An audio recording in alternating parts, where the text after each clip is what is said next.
साथियों, गीता में भगवान कृष्ण ने योग के विषय में कहा है, युक्त आहार विहारस्य युक्त चेष्टस्य कर्मसु युक्त स्वप्न अवबोधस्य योगो भवति दुःखः।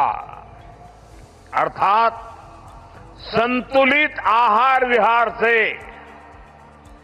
संतुलित क्रियाओं और कर्मों से, संतुलित नींद और जागने से योग दुखों का नाश करने वाला हो जाता है। ये संतुलन ही योग का आधार है। यही संतुलन हमारे जीवन का आधार भी है।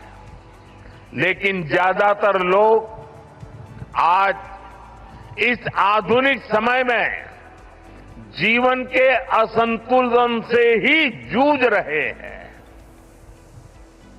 बहुत मशक्कत करनी पड़ रही है उनको। योग हमें जीवन को बैलेंस वे में जीने की कला सिखाता है। योग हमें डूज और डोंट सिखाता है। और जब हम हमारे शरीर को सही ढंग से चलाना सीख लेते हैं तो स्वास्थ्य हमारा स्वभाव बन जाता है। साथियों, योग केवल हमारे शारीरिक स्वास्थ्य पर ही फोकस नहीं करता। योग मानसिक स्वास्थ्य से शारीरिक स्वास्थ्य का मार्ग दिखाता है। इसलिए योग के विषय में युक्त चेष्टस्य कर्मसु कहा गया है। यानी हमें क्या करना चाहिए, क्या नहीं करना चाहिए, इसका बोध। ये बोध हमारे जीवन में शांति का स्रोत तो बनता ही है।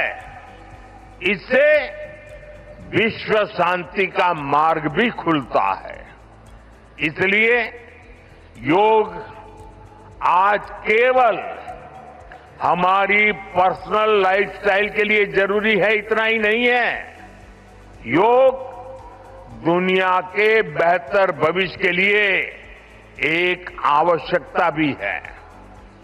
साथियों, अंतर्राष्ट्रीय योग दिवस के अवसर पर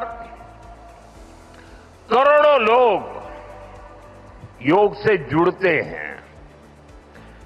लेकिन आज का ये दिन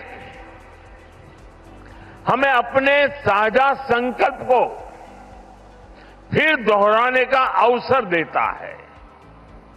आइए हम संकल्प लें, योग को केवल एक दिवस तक सीमित नहीं रखेंगे।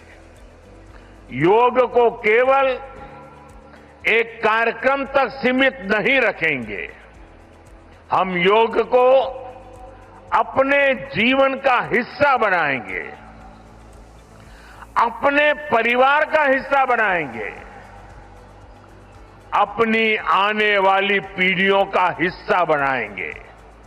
साथियों, इसी दिशा में इस वर्ष योग 365 योग 365 की पहल को भी आगे बढ़ाया गया है। इसके तहत 100 दिन के ऑनलाइन योग कार्यक्रम का आयोजन किया गया है, जिसमें अभूतपूर्व जनभागीदारी देखी गई है।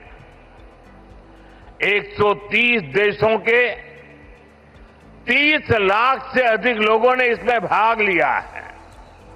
साथियों, जब समाज स्वस्थ होगा तब राष्ट्र भी अधिक सक्षम, अधिक समृद्ध और आत्मविश्वासी बनेगा। मैं इसके लिए मैं सबके लिए कामना करता हूं, सर्वे भवन्तु सुखिनः, सर्वे सन्तु निरामया। इसी के साथ आप सभी को एक बार फिर अंतर्राष्ट्रीय योग दिवस की बहुत बहुत शुभकामनाएं, बहुत बहुत धन्यवाद।